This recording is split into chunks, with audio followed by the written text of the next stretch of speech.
we go. Welcome back to the Politely Dangerous podcast. Here we are with episode number 6. Every guest is special, so I'm going to call you special guest, but this is the most special. This is the most special. We got my guy Josh Link on the show today. What? We're here, baby. We're here to bring the energy. A little air horn. You want some air horn in there?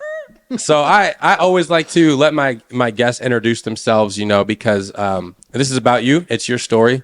But this is someone that definitely I'm very happy to have on the show today. Very hardworking guy. Ever since I met him, he's been passionate. You can feel his energy, whether it's through his Instagram story, in person, whatever it may be.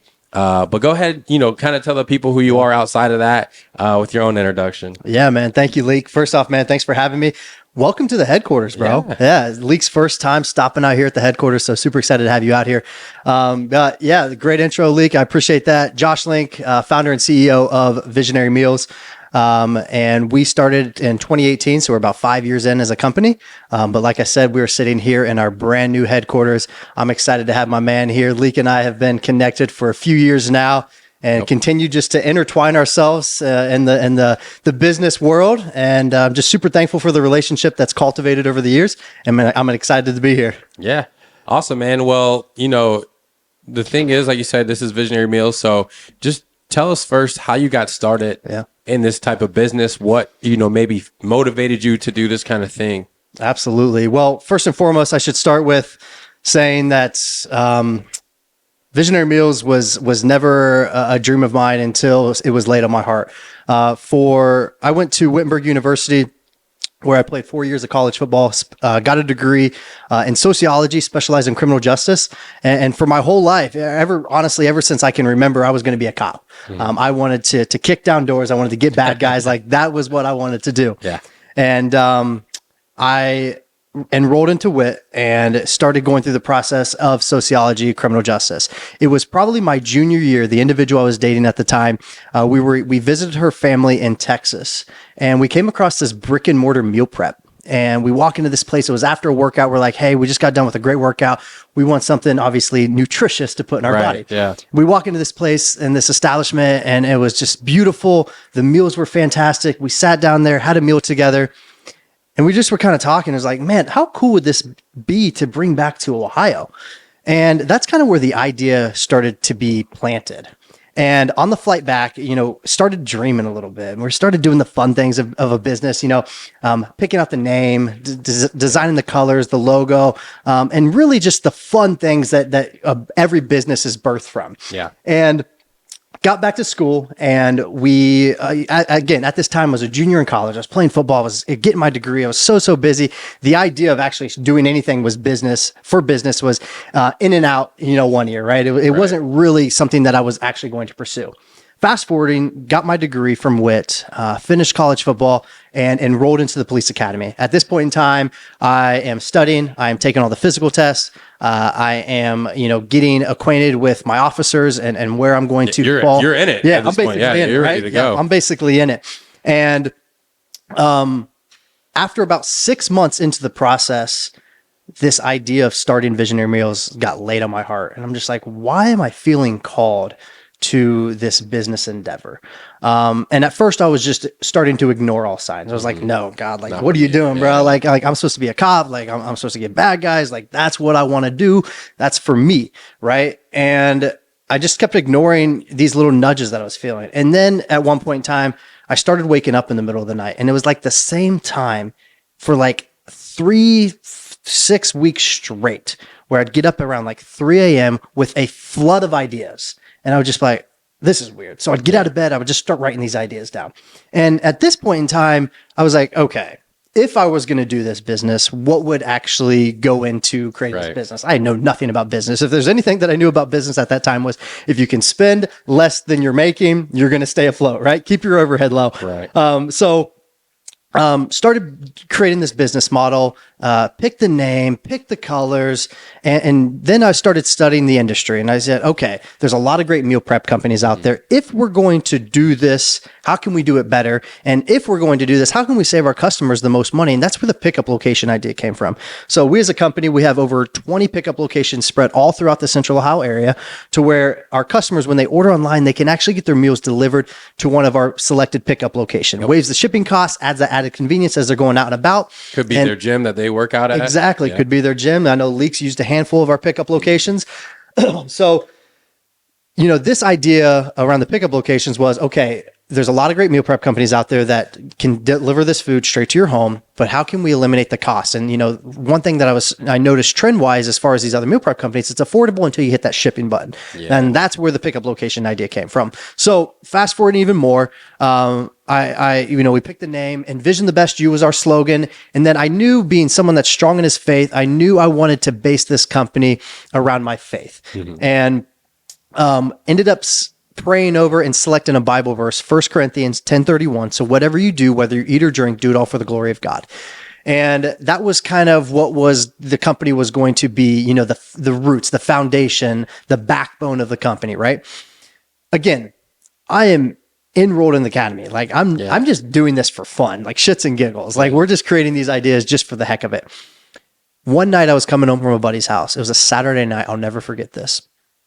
And it was just dawned on me. And I was just like, I need to pursue this company. And I'm just like, at this point in time, I was actually starting to get scared. I was like, yo. That's when you know you got to do it. Yeah, exactly. I was starting to get scared because I knew the security that law enforcement was going to offer, great pay, great benefits, great X, Y, and Z.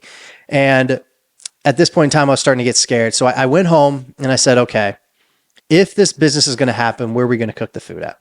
So the individual I was with at the time, the church that we were attending actually had a beautiful, immaculate, commercial, modern kitchen that they just redid. And I was just like, okay, again, coming back to like, how are we going to keep our overhead low? Well, this church that I attend, they'll obviously let me cook out of there. I'm a member, yeah. Like they take care of me. Come on. Like, so I was like, what if we cook out of there? And prayed on it that night. And in that prayer, I said, God, I feel every tug on my heart, every nudge that you are giving me, every awakened moment in the night that you are bringing me. Mm-hmm. But as much as I feel what you are trying to prevail to me, I'm being stubborn. I want to do what I want, what Josh wants, what I thought I'm designed to do. God, if this is what you want me to do, I need you to show me that this is what you want me to do. Like enough with these like emotions, God. Yeah. Like physically show me that this is what you want. So again, prayed that night, went to bed, and again, the company, everything was picked out from the Bible verse, 1 Corinthians 10:31, from the name, the business plan, the foundation was set. Went to bed that night, went to church the next morning, amazing service as always. We're getting ready to leave church, and the individual I was with, she said, Josh, you want to go look at this kitchen? I was like, yes, let's go look at this kitchen to see if we can operate out of here. So we walk in this kitchen, we're looking around, and it was just beautiful. We're envisioning like we could be operating there, we'd be lining up there, we'd do this, X, Y, and Z. We're like, it's perfect. Yeah. Let's talk to who we need to talk to. We were leaving the kitchen and she goes, Josh, stop. I said, stop. She goes, look up on the wall behind you. Oh, wow. I was like, on the wall behind me. And I turn around and it was decaled on the wall, 1 Corinthians 10:31. So whatever you do, whether you eat or drink, do it all for the glory of God. And I said, all right, God. I said, show me. And you got me. You got me. I said, show me. You show me. And that was it. That was like that resounding moment of like, okay. It's all or nothing. Let's go. All gas, no brakes. Fun fact: went to the church. I had have a great relationship with the pastor. Went to him and presented this idea. He presented to their board. They shot it down right away. It was like a liability. Blah blah blah blah. Ended up starting the business and the apartment that I was in at the time on a 4-burner stove, so small you couldn't even fit 4 pans on.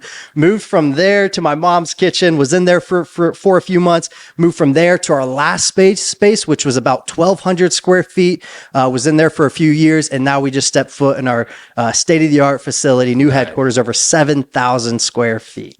Wow, man. Well, what a story. There it is. And you said, so that was around 2018. Yep. And here we are, obviously 2024. So it's been a journey, man. It's been a long time coming.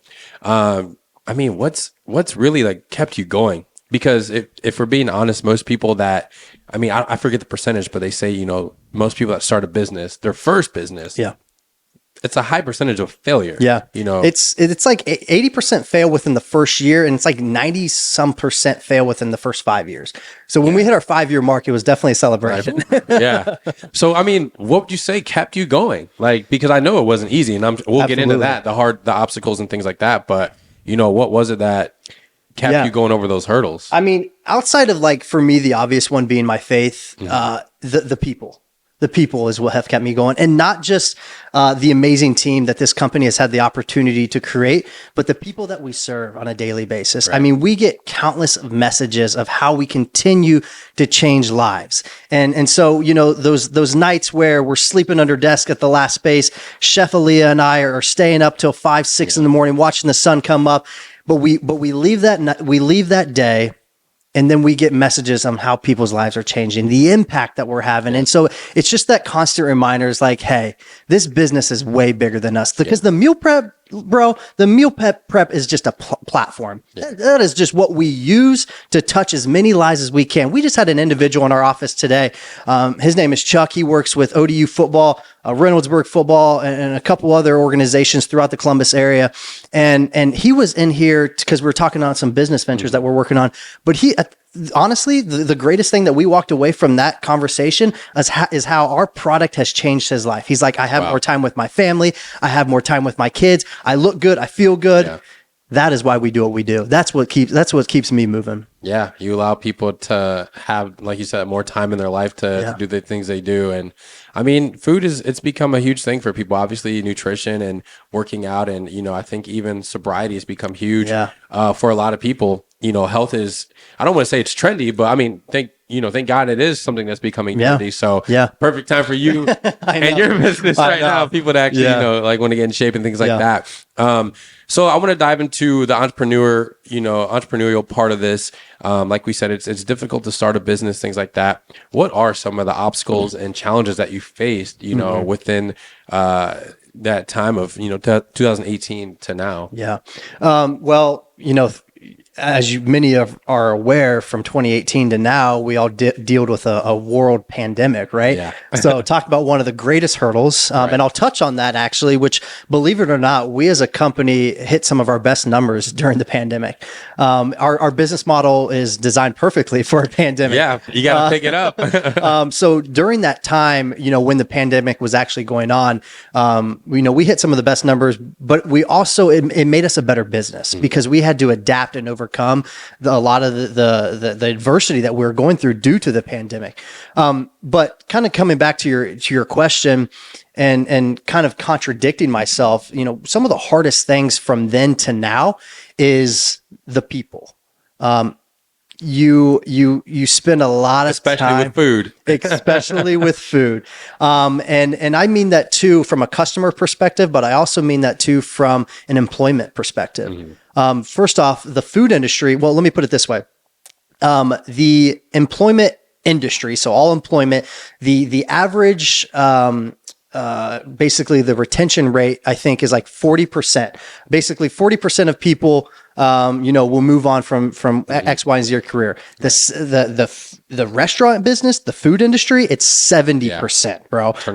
Turnover is extremely high and it's extremely hard. I have, you know, the first few years of this business were some of the most daunting and stressful and exhausting and just beyond just burdensome when it came to finding a good team. Yeah. But these years have gone by, and I start with our head chef Aaliyah. She's been with us the longest. And when you find people that love not only what they do, but can find their own purpose within the business that you operate, when you find that, you do everything you can to learn and cultivate and grow with that individual. And then that individual helps bring other people in. You know, we're sitting here in office right now. I've got half of the team in here right now.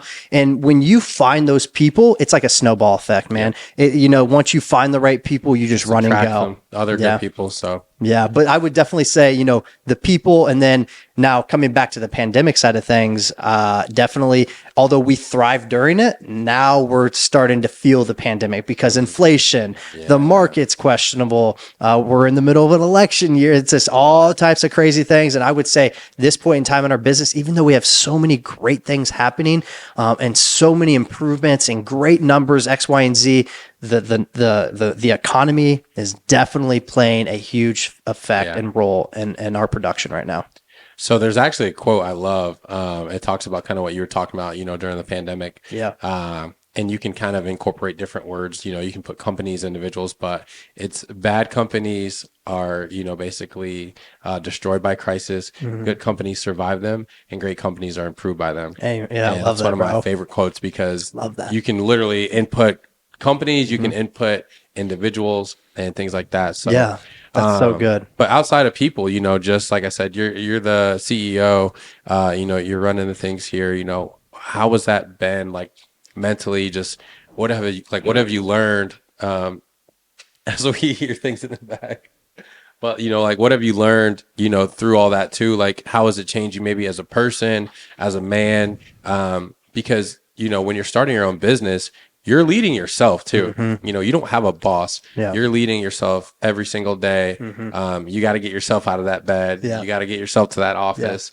So how would you say you've kept yourself going in that aspect? I actually want to touch on the whole thing that you said there. You don't have your own boss, which, most entrepreneurs, you won't hear most entrepreneurs say this, but I've actually always said, I wish I did have a boss. Yeah. You know what I mean? I wish I had someone to hold me accountable. Right, I wish I had someone to check me on my, help me cross my T's and dot my I's. I wish I had someone there to push me, because when you don't have that, you're right. It's you versus you, whatever you see in the mirror. If you want it bad enough, you don't have someone there to say, come on, Josh, go get your shit done. No, it's either you sink or swim type thing.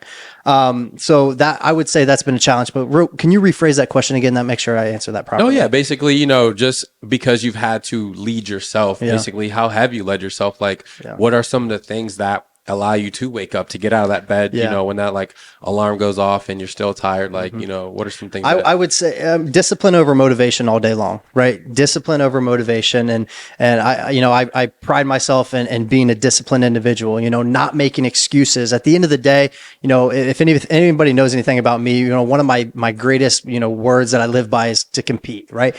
Everything that you do it at a high level. Playing college football, that I learned how to compete then, because it was sink or swim. You show up to a university where guys were their top guys at their high school. Everyone thinks their shit doesn't stink. Yep. And when I showed up my freshman year, it was freshman year film. And forgive me my language on this that's coming up, but we'll bleep it. Yeah, we'll bleep it. Bleep me out here, Leak. But it was freshman year, and I come in and I'm just full of piss and vinegar. I'm ready to freaking compete. I'm ready to go, and you're ready to make a name for myself, because it's a dog eat dog world once you hit that college level.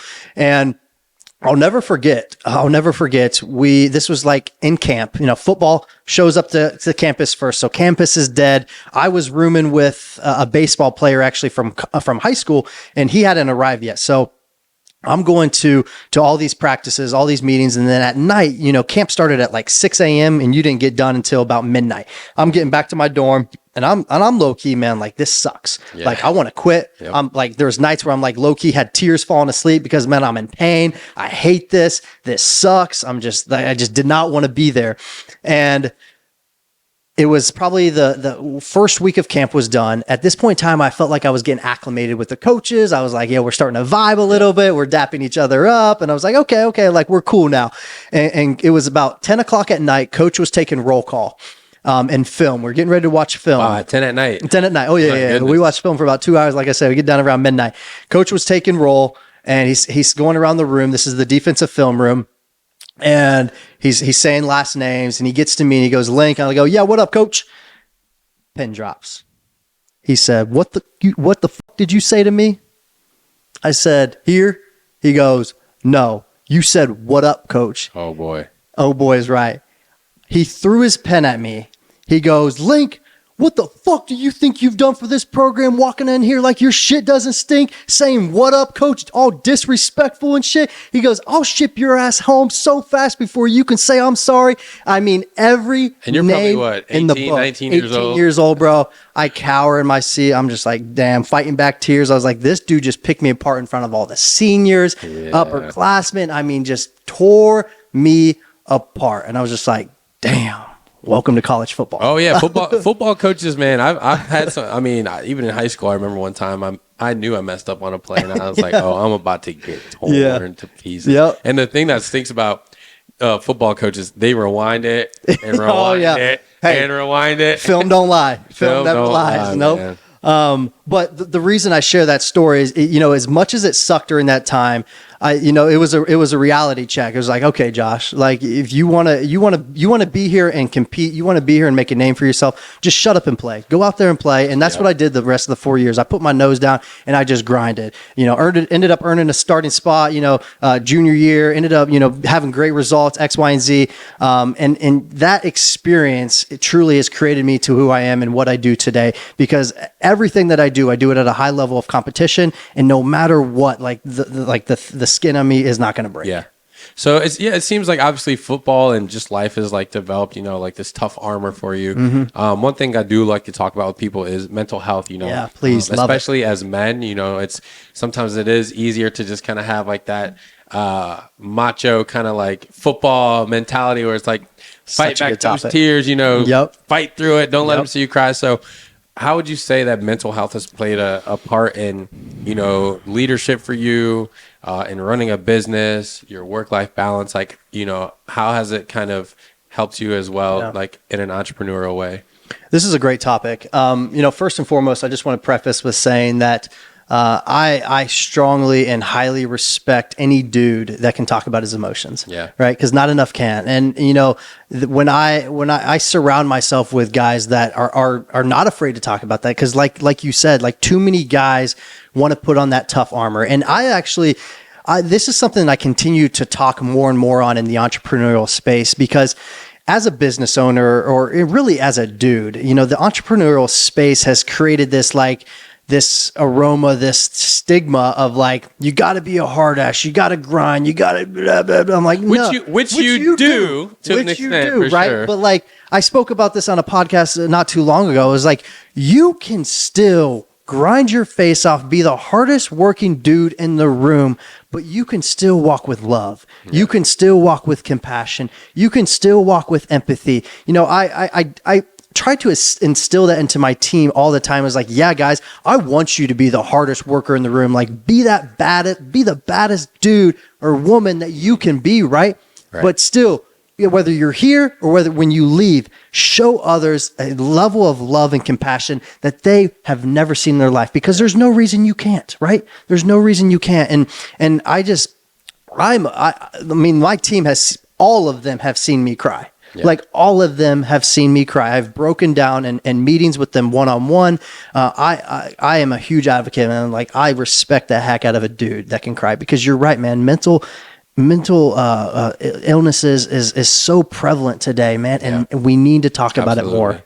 So obviously, like I'm saying, like coming from my background, growing up, you never heard about meditation. Like, you never heard about manifest your dreams and your goals. Like, luckily I had a mother who knew that kind of stuff, but not the technical sense. Yeah. Like, it was just things that she would instill in us, So like, what are some things maybe for you that you've learned that help you on a day-to-day basis, that help you kind of get through the toughness of just, you're leading a business, you're leading a team, because it's not just you. Like, you do have people that are depending on you and leading on you, and, to get the meals, for the meals to be consistent. Yeah. That's a lot on your mental, you know? So like, how do you deal with that on a day-to-day? It's tough. And I've had my moments in the past. I mean, there have been moments where, I've either gotten home or been home just working late at night, and, I'll just collapse on the floor, man. I'll just bust out in tears. Yeah. I'll just bust out in tears and be like, God, like, this is so heavy. I can't take this. Like, God, what am I doing? And at the end of the day, it's the people that you surround yourself with that are going to get you through anything. I've had the opportunity to surround myself with some of the most amazing human beings a part of this company. And not only does the people a part of this team team encourage and motivate each other, but the people a part of this team are there to be a crying shoulder. The people a part of this team are there to listen. Like that's like we have one of the most like understanding and authentic group of people here within this company because of the love and compassion that we all have for one another, right? You know, everyone is here obviously for their own purpose and their own passions, but at the end of the day, the people are inside Visionary Meals are here to support their peers, right? And that's one of our core values is communication, and you know, just continuing to communicate to one another, not only in the business practices side of things, but on the level of like support. Right. When someone's going through something, what can we do as individuals to uplift them? But I'll be honest with you, man, it's tough. Like I would say definitely diving into my faith. I would not be here myself. This company would not be here without, you know, my foundation and my faith. But it's one of the hardest things that I think any of us can go through when especially when you feel like you're on an island, because that's one thing I'll say about entrepreneurship. It is very, very alone. Very lonely. I mean, it's got to be, I mean, honestly, I would be curious to know, honestly, the suicide rates for entrepreneurship. It's got to be pretty high because like, it's a great question. Yeah. I don't know, but it's a very, very alone feeling because you're right. Yes, you can build the most amazing team and put them around you, but at the end of the day, it still falls on your shoulders. Well, it's ironic you say that because there's so many entrepreneurs in the world that go through the same things, but because we have this culture of like, I gotta just grind it out by myself, like, and it's like we don't look to lean, like we don't create, and maybe it's just where I'm at, or you know the city we're in, but we don't look to create groups or communities where it's like, hey, you're an entrepreneur, you're an entrepreneur, you're an entrepreneur. Yeah. Let's just meet up and just talk about like anything that we're going through. Anything like that. Like, it's funny you say that because I'm like, wait, why don't we lean on each other?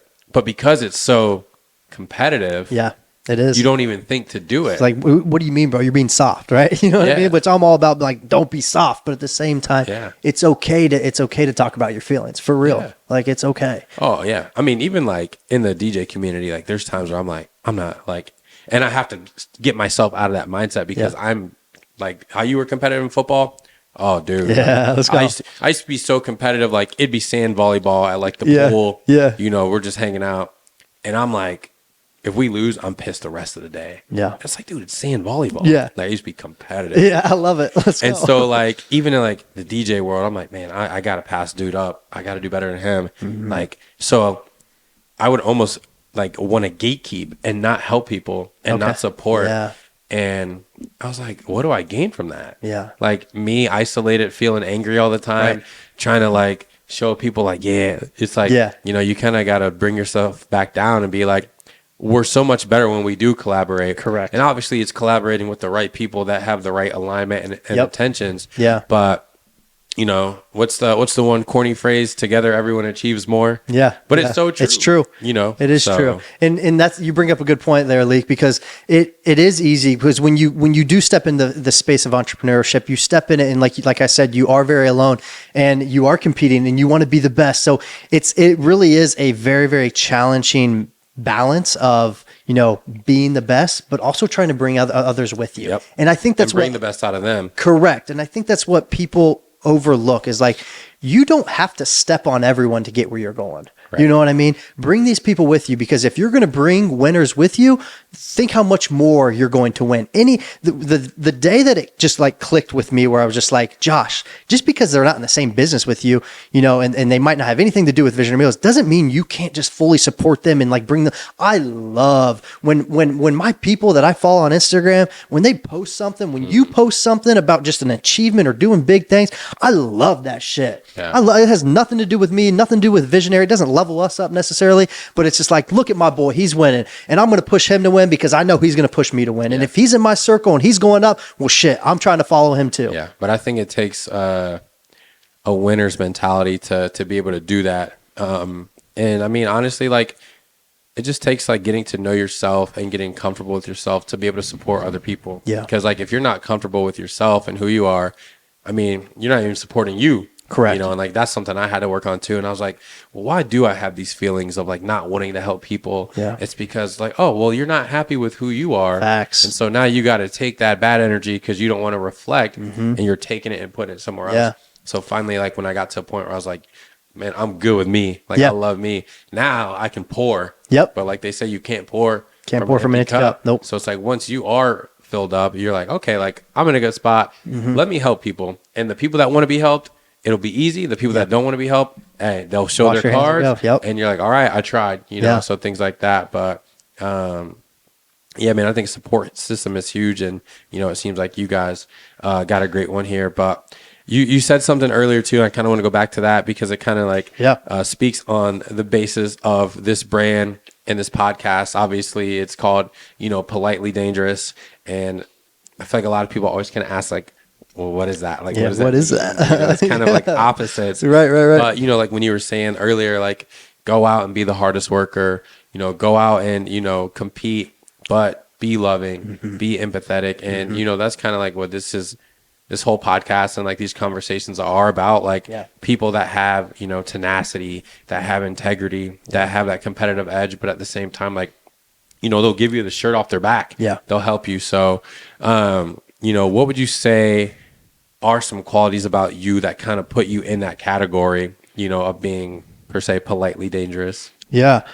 So, you know, outside of like kind of what I've already touched on as far as like competing and just like, you know, and even if you compassion side of want things. to dive, you know, deeper, like just what do you think it is about you, you know, that just kind of like makes you politely like dangerous? Yeah, politely dangerous. Yeah. Like outside of like football, I know all that. Yeah, but absolutely. Like, yeah, I mean, definitely. Again, man, I'm gonna keep bringing it back to the faith side of things. I mean, that's gonna bring the polite side of it, but the dangerous side is the competing side. It's like if I'm going to do it, I'm going to do it to be the best. I don't care what it is. Like whether it's meal prepping, I do sales for roofing. Like I'm going to do it. I'm going to do it to be the best. So. Let me preface with saying, yes, I want everyone to walk with a compassionate heart, a loving heart, an empathetic heart.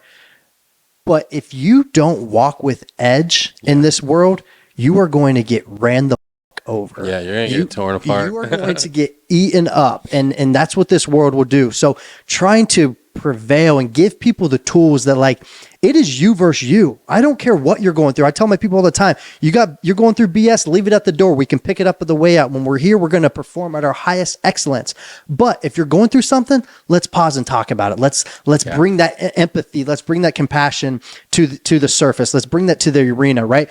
But that's the biggest challenge because too many people will go one way or the other. Like, they want to walk with, being too hard, right? Or they want to walk too soft. And I'm just like, it's important to find that medium. I mean, Jesus in the Bible, it talks about him flipping tables, but he's also the most compassionate dude that's ever walked this earth, right? So, you know, trying to live like Jesus, right? And everything that we do, we're going to fail at it every single day, but trying to achieve that in everything that we do. Absolutely. And I mean, that's huge reason why, you know, I even launched this brand is because like for me, like that's how I always felt. Like I'm like, man, I feel like I'm a nice person. I want to help people, but I'm like, if I'm gonna do what I gotta do, like if I gotta stay up all night, if I gotta, you know, do 3 gigs in a day, or like if I gotta create content for 6 hours, 8 hours straight, like I'm gonna do it because I have that edge. Have to. You know what I'm saying? So because if you don't, someone else will. At the end of the day, if you don't, your competitors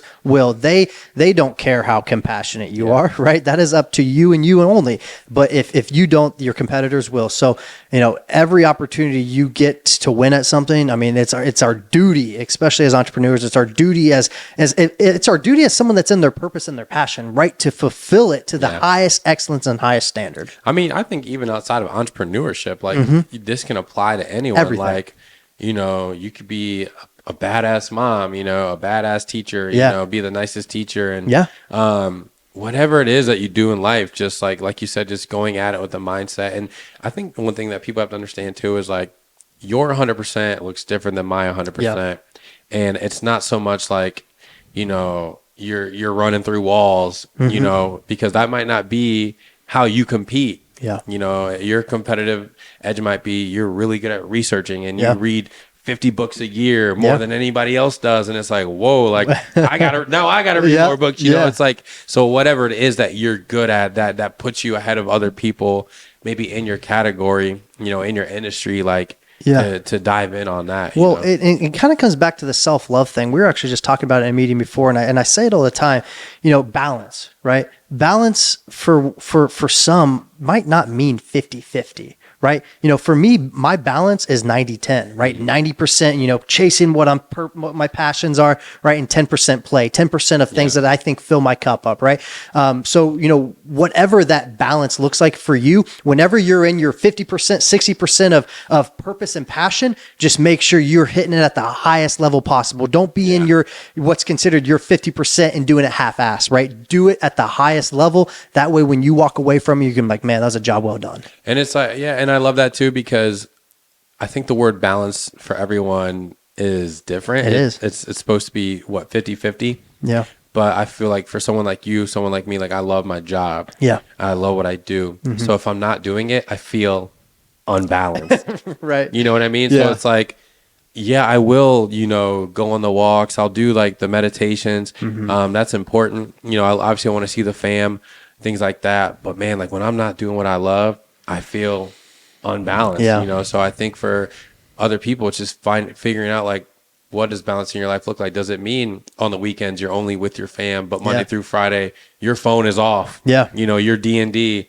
But when you do go see them, it's, hey, I don't work. So correct. It's just so important to figure out like what works for you. Like, are you someone that, hey, in the morning I'm work, in the afternoon I'm chilling? And that's the thing too, whatever side of balance you're on, whether it's the work or play side or the family side, if you're hitting excellence on the work side, you better be hitting excellence on the family side, because again, it's a lot less. It might be only 10%, 20% of your time, but when you're in it, like you said, put that phone down, be present. Man, that's one thing I've had and to I fail on. at it every day. That's something I gotta get better at. Mom's calling, I'm like, do as I say, not as I do. I know, right? So awesome, man. Well, the last question I want to ask, and this is something I recently just thought I want to start asking the guests, just like a little fun question I heard, and I'm always curious, like, if you could say, we put Josh Link on a big TV in New York, in LA, Chicago, Tokyo, all the TVs, all the billboards, and you get to say a message to the world, what would your message be? Man, way to phrase that. Wow. You just kind of put me there. I feel like, I'm there. That's good.